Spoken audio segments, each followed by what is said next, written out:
karena memang sampai detik ini kita belum ada kabar mengenai keberadaan Pak Menteri.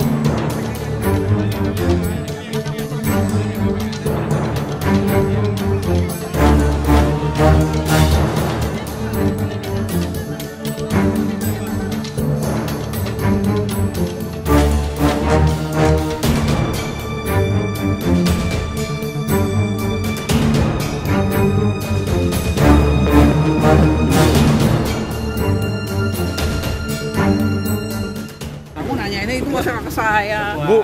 Bu, tapi kan harusnya Pak Mentan datang, Bu ya. Sebenarnya lokasinya di mana Pak Mentan, Bu? Enggak, tapi kan diwakilkan sama Pak Wamentan. Tapi kan pasti ada koordinasi, Bu Siti. Koordinasi apa coba?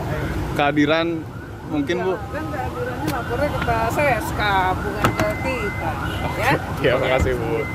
Sampai hari ini ya kita terus mencari keberadaan Pak Menteri karena memang sampai detik ini kita belum ada kabar mengenai keberadaan Pak Menteri sampai hari ini.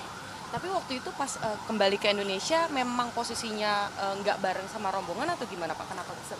Kalau dari Spanyol informasi terakhir yang kami terima itu memang berbarengan dengan beberapa pejabat eselon kami. Eselon 1 ada yang ikut 3 orang, juga ada eselon 2 yang ikut kunjungan kerja Pak Menteri, juga beberapa staf. Kembali ke tanah airnya ini memang masing-masing karena mungkin tiket juga terbatas akhirnya terpisah begitu.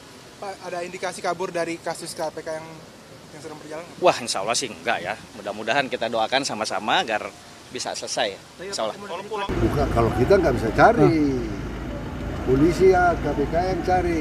Kalau kita akan kerjalah dengan negara-negara lain, ya.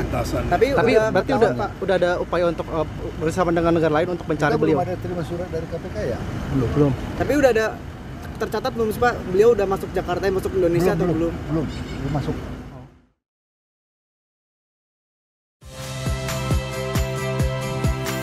Saya Ihsan Sitorus. Saksikan program-program Kompas TV melalui siaran digital, pay TV dan media streaming lainnya. Kompas TV, independen, terpercaya.